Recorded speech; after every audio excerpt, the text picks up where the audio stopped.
Towson, Baltimore, to get here, and we need a winless team after seeing a pretty good team on Sunday night.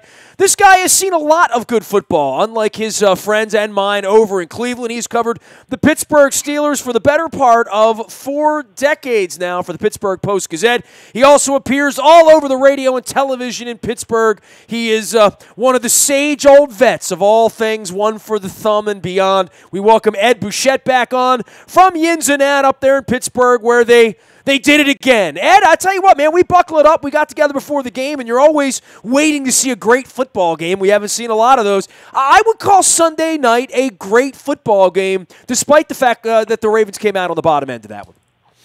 Yeah, it was, Nestor. It reminded me of the game the Steelers played against Dallas at the Heinz Field last year, just back and forth, and the Steelers lost that one. But they have a tendency to pull them out this year. That's the 4th time in their last 5 games that they've won on a field goal in the final minute. The previous 3 out of 4 was the final kick of the game, the final play they won. And Sunday night it was 42 seconds left. Well, in your experience with Roethlisberger, and I know there have been some great victories, and there's a lot of stuff he's done, and there's been comebacks. Boy, this one's right up there, a 9-point lead, 6 minutes left, 11-point lead in the 4th quarter, doing it against a defense that had pitched 3 shutouts that, as I tweeted with 6 minutes left to go in the game, I tweeted, hey, if the Ravens' defense is as good as they think it is, as they think they are, they should have this thing in the bag on the road with a 2-score lead and 6 minutes left to go. Clearly, it wasn't enough, and when you don't get a pass rush on Roethlisberger, you will pay, and that's been the story of his career, right? Yeah, but they did sack him on that to start that last drive Sunday night, back to the 8 or 9, and I thought when that happened, that was on that first down. After they took over with 2:25 left, and they sacked him on first down. Suggs did, and I thought, well, that's going to be it. But boy, they bounced back up, and he made some key 3rd down throws. That's for sure. All right, well, a lot of things revolving around the Shazier situation. You've been around a lot of circumstances. I have not had that as a Ravens beat guy for 22 years where this specific instance happens. And if there's nothing, I don't know about Pittsburgh. It's a family feel up there. It's the way the Rooneys have run the place. I know a lot of the media had a professional, but more than that, a kind relationship with Ryan Shazier. Run me through the last week here, Ed, and what the organization has been through, because I really do feel like behind it all there was something about them and something about some magic on Sunday night that leads me to think that I may be seeing you again in Minnesota in a few weeks. Well, there was magic because they won. If they'd have lost that game, we'd all be, just wondering how to put that in perspective. But be that as it may, it was an emotional week. It was an angry week because of a lot of other things that happened, suspensions, fights in Cincinnati, not fights, but brutal hits and whatnot. The Baltimore Ravens came out right away and offered prayers and everything else for Ryan Shazier. They knelt and said a prayer before the week and tweeted something out. There's been nothing but crickets from the Bengals. They haven't offered anything, and that's kind of wow. That just shows you the different kinds of competitors the Steelers have between the Bengals and the Ravens. Well, in the case of on the football field and what Roethlisberger was able to do in passing for over 500 yards, clearly Antonio Brown, the Ravens had no answer for him. And we saw this last year. I think one of the concerns, and certainly drafting Marlon Humphrey last year, was that Jimmy Smith was lost much of last year, and it was always receivers like Dez Bryant and Odell Beckham, always these elite guys, and clearly in Antonio Brown, even with the bad foot that he was parading around a week and a half ago, over 200 yards. I mean, career game all the way around. It was really a bloodying of the nose of the Ravens, who needed the football game maybe even more than the Steelers did on Sunday night. Yeah, I think the Ravens did, although the Ravens can still both teams could have survived the loss Sunday night because I still think the Ravens are going to make it as a wild card team, and I don't think they were going to win the division if they'd have beaten the Steelers Sunday night. It just has gotten too far away from them. And I still think that we could see a part 3, if you will, back there in January at Heinz Field, Nestor. But I understand. The loss of Jimmy Smith. That's terrible because the Steelers have lost Joe Hayden, and their secondary hasn't been the same without him either. And then you lose Ryan Shazier on top of it, and the result is in part 38 points. Well, they've taken a lot to build that offensive line over the course of time to protect Roethlisberger, especially as he ages and doesn't move maybe the way he once did. I thought that was really a telling thing. This team has gotten pressure. This team has taken the ball away. This team has hit and taken the ball away. Obviously, Suggs had his hands on the ball up in the air twice during the course of the game from tips. The Ravens had some bad luck. I mean, they've been lucky at various points where the ball pops up in the air and somebody comes down with it and gets running. That wasn't a mistake that befell the Steelers on Sunday night. One more turnover, one more mistake. That's the name of a game in a one-point game where almost 80 points were scored. Yeah, that's what happens when it's 39-38. You can always point to those little things that might have been, could have been. That's the way it goes. It was amazing the swings back and forth on that game where the Steelers charge out 14-0. Looks like they scored in the first 2 possessions, really the first 3, and it looks like they're going to run away with it. And then Baltimore just comes back, scores on 5 straight possessions between the second and over the course of the third or the second half, the first half of the second half, and looks like they're going to run away with it. 31-20, and just a wonderful game. It was kind of off script from the normal Steelers-Ravens games in which they're kind of slugfests. It felt more like a CFL game. Yeah, and Baltimore knows a little bit about that, at least those who can remember those CFL days. Boy, they got mismatches with the tight ends on Sunday night and ran them around with the linebackers and the safeties. And, Jesse James, I remember him from the old spaghetti westerns, right? This was a big night for tight ends, and it sort of harkened back to the days of Heath Miller when Heath Miller used to drive Rex Ryan crazy running around in our defense. Yeah, it's probably the biggest night for the tight ends since Heath Miller, Nestor. They traded for Vance McDonald, but he's been hurt a lot, and then he got hurt again Sunday night and left the game. Jesse James has been with them now, former Penn Stater. He's not a very good blocker, but he tries hard. And without Juju Smith-Schuster, who works out of the slot a lot, he was suspended from that game Sunday night from the NFL for a hit he put on Perfect in Cincinnati. That almost made it necessary for them to go to the tight ends over the course of the game. 66 passes. That's not the way the game was drawn up. Has he ever thrown 66 passes, Ben Roethlisberger, Ed? Nobody in Steelers history has ever thrown 66 passes. Nobody in Steelers history has ever completed 44. He set both team records Sunday night. You might expect that to come against New England next Sunday, but I didn't see that coming against Baltimore. Boy, the backdrop of the whole week, Shazier and the Bengals and the fights and all that stuff we talked about last week, but the white noise behind all of it was, the game they really need to win is the New England game. If they win the New England game, they're going to get home field. That's really what they need to do. And now we're into this New England week again. It's a short week for New England, playing on Monday night as well. The Steelers have this year set up everything perfectly, and even the schedule maker setting this thing up perfectly, where the team's playing pretty good football right now, coming back from 2 sort of treacherous, snatching victory out of the jaws of defeat in Cincinnati and again at home last week. Some thoughts about that rivalry and setup, because we're going to see that game again a month from now, I have a feeling, and certainly everybody in Pittsburgh and New England probably feels that way.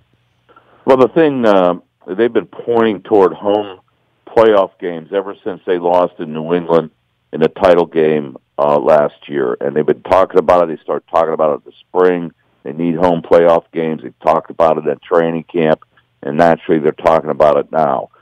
They will get at least one home playoff game because they won a division title, but they want that AFC Championship game at home.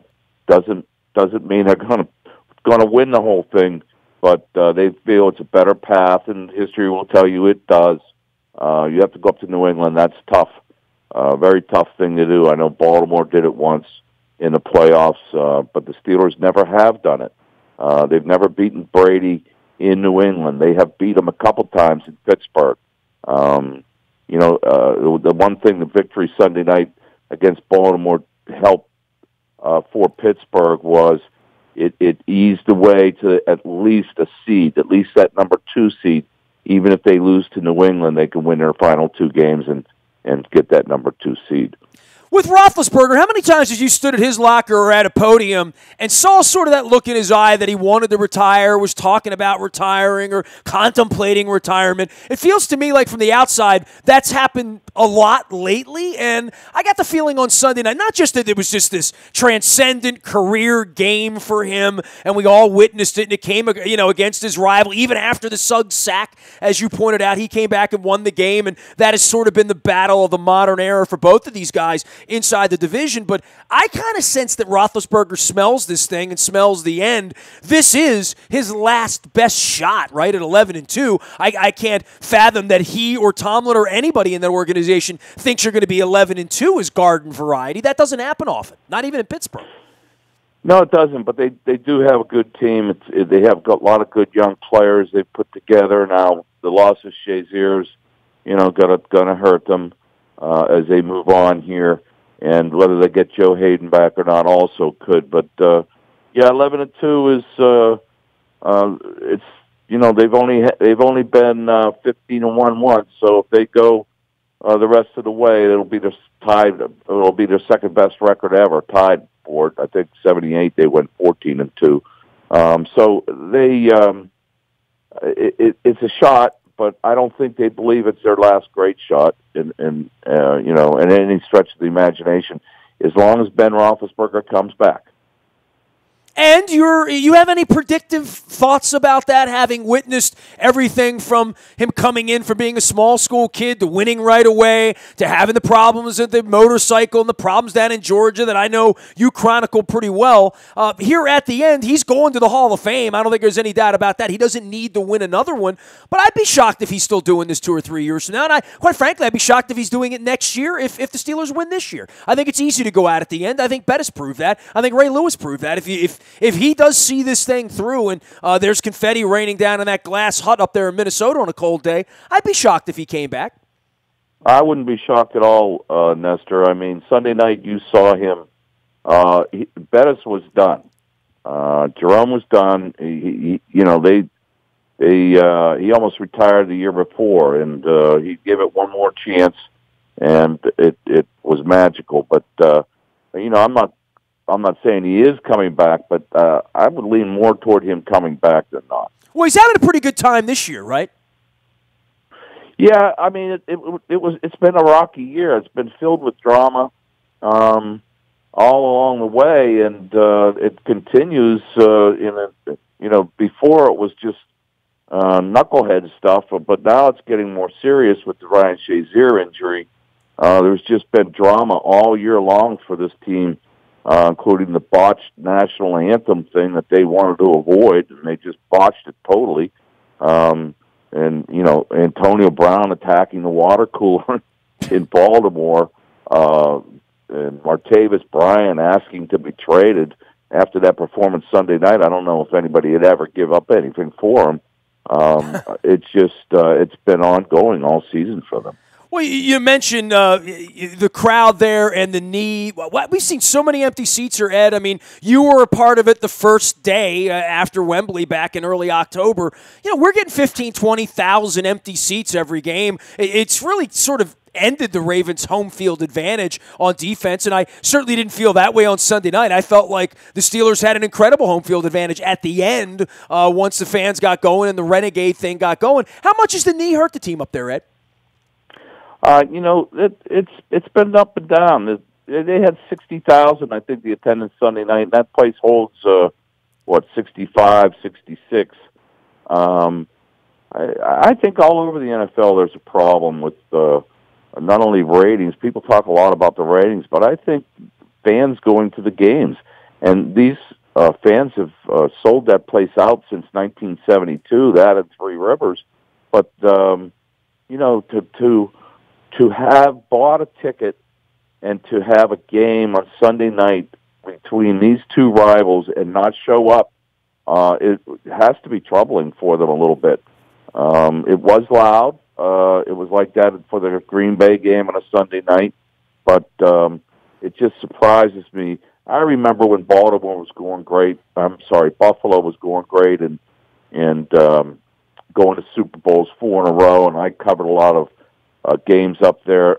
They never had no-shows. Oh, they had 80,000 up there at Rich Stadium as well. Ed Bouchette joining us here from the Pittsburgh Post-Gazette, and you can follow him at Ed Bouchette. That's Bouchette. Only 40 years now covering the Steelers up there in Pittsburgh for the Post-Gazette. All of our WNST programming brought to you by our friends at Box Hill Pizzeria. The best crab cakes in Arthur County can now be shipped anywhere, even Pittsburgh. BoxHillPizzeria.com. Stop by there. It's more of a crab cakeria than it is a pizzeria. Make sure you get that delicious salad dressing and take it home. Fremont Mortgage is always here with us. Don't make a 30-year mistake by choosing the wrong lender. Choose Carl Delmont and our friends at Fremont. You can learn more at Fremont.com. Buy, sell, or just to get some information about refinance or where you stand in the marketplace. Fremont Mortgage and Fremont.com. Ed, I've heard a lot of excuses. I've been doing this. You're almost 40 years into this thing. I'm 33 years now into locker rooms and covering teams and hockey teams and baseball teams. I've had the angry player sneak out the back door after blowing the game, or the pitcher who blew the game that didn't want to meet the media. I've heard all of that. I have never heard an angry group of Pittsburgh reporters in an elevator at 1 o'clock in the morning complaining that Antonio Brown had a haircut he needed to get after the game. You talk about a guy beating up water coolers and a guy that is running Facebook Live inside the locker room while his coach is saying, don't let anything out of the locker room. And now the haircut. This is one peculiar bird in Antonio Brown. I guess he goes out and catches a dozen balls for 200 yards every week. It's going to work out okay. But he is a strange bird, and there's a whole different level of management there for Mike Tomlin, correct? Well, strange is a good way to describe it. He's not a bad guy, though. You never hear of his name being involved in anything. He's a pretty good teammate. He has 5 children, and he takes care of all of them. We saw a bunch of them. They may have all been out there on the field. I go out and do a stand-up after the game, and me and Jerry Dulac, and Sunday night we were out there, and all his kids were running all around, and he was out there with them. It was a bizarre haircut. It was like if you took it was like if you took a watermelon and cut 1/4 of the top off. That's what his hair looked like. Just down the middle, slice it over, half of it's still up. That is what Antonio Brown's hair looks like. And I tell you, I don't get to talk to him much because he only talks on Fridays. I always take a Friday off, and he is so late after games. I'm on deadline much of the time, as I was Sunday night. I don't get to talk to him, so that's just the way it is.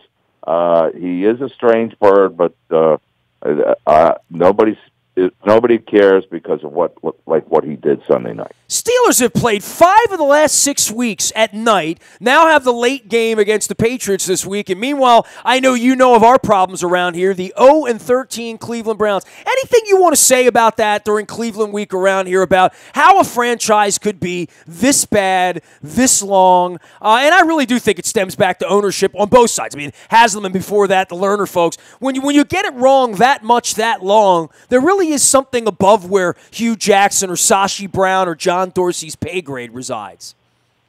Yeah, it's surprising to me, Nestor, because I think the formula should be so simple. It's been discovered in Baltimore and Pittsburgh and New England and a lot of other places, the Giants, Green Bay. You find good people and you stick with them. That's what you do. the learners were new at it, and they kept shuffling coaches and quarterbacks, people and quarterbacks in and out, and now they're doing it again. Jimmy Haslam, was a minority owner of the Steelers, and he was a favorite of Dan Rooney among those minority owners. He really liked him, thought he was a good football man. So when he went to Cleveland, I said, wow, he's really going to be good for them, because what he's going to do is he's going to take what he learned from Dan Rooney in Pittsburgh and apply it in Cleveland, and he's done just the opposite. Changing front office, doing it again, changing coaches. You have to stick with people. Unless they're really bad, you have to find good people, stick with them, and then you start building. You build organizations. You build systems. In Pittsburgh, they've run the 3-4 defense since 1983, and they have evolved from there. Their scouts know what they're looking for, what the coaches want. They stick with people. If you start changing coaches and changing systems and changing draft philosophies, you're never going to be successful. You know of my kinship and friendship with Mike Tomlin, so I don't come from solid ground with him. We're talking about him, but at 11-2. He's putting himself into sort of a Hall of Fame coaching sort of track here at this point if he were to steal another championship here this year. I mean, he's just done a hell of a job there amidst all of these injuries. And to your point, guys missing and the Shazier situation, the class with which the way the franchise has handled this thing. Harbaugh's been here less time. Tomlin came in first, and it feels to me like Tomlin will last longer than Harbaugh somehow, some way. And I'm not saying it's the end for John, because I don't believe that. I just feel like Tomlin's going to be there maybe as long as he wants to be, right? Oh yeah, he has the such backing from the organization. He went 3 years without or two 500 seasons out of the playoffs, and it was like people wanted to get rid of him, not Steeler people, fans, and it was the farthest thing you could think of, because he has never lost his team. He started out 0-4 1 year, and that finished 8-8. Things were, he's had to deal with a lot of stuff here and there, and his team has always responded. And I just think that he's in the same boat as a Chuck Noll, a Bill Cowher, and Bill quit. He didn't get fired. They haven't fired a coach since 1968. And Mike Tomlin, I do think, can coach as long as he wants.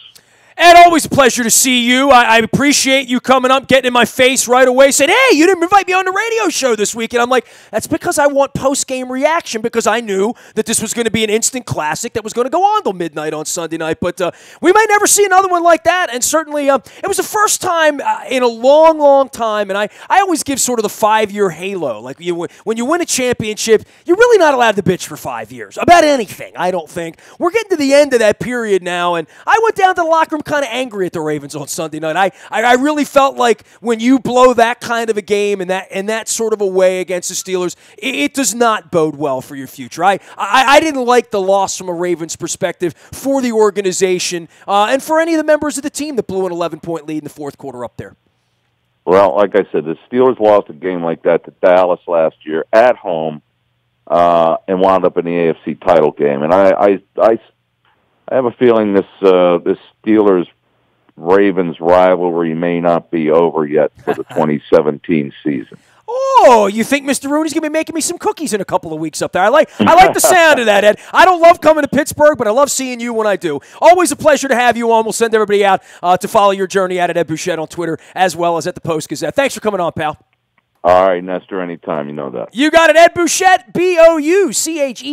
You can find him, his lovely wife, tuxedo, the whole deal, and the family picture out on the front of his Twitter, as well as, I don't know what band that is playing down there. Oh, that's in Denver. I'll have to ask him next time I have him on, but I thought that was Heinz Field, but it's a Denver picture. How about that? Press box pictures. That's what you get from media types like me. You can find me out in the BuyAToyota.com audio vaults 24 hours a day. From from anywhere in the world on your mobile device by downloading the TuneIn Radio app. We do come in crystal clear from anywhere in the world. Our morning newspaper ships digitally to your email inbox at 7 a.m. It's all brought to you by Planet Fitness and PlanetFitness.com, where it's still $10 a month to get in the best shape of your life, guaranteed. Any breaking news this week from the Ravens and injuries to where the Orioles are down there in Orlando? When they trade Manny Machado, well, they're not going to trade Manny Machado, but if they do, you'll get it first on the WNST text service. It's all brought to you by Coons Ford of Security Boulevard. Dennis Colatzos will be here on Thursday driving you home from 3 until 5. It is the SSV on WNST. I am a very available individual throughout the holidays. Send eggnog my way. Nasty at WNST.net is my email. I'm on Facebook, Twitter, LinkedIn, Snapchat, Instagram, streaming live on our Facebook as well as our YouTube WNS TV channel. I am Nestor. We are WNST.net, AM 1570, and WNST Towson, Baltimore, and we never stop talking Baltimore sports.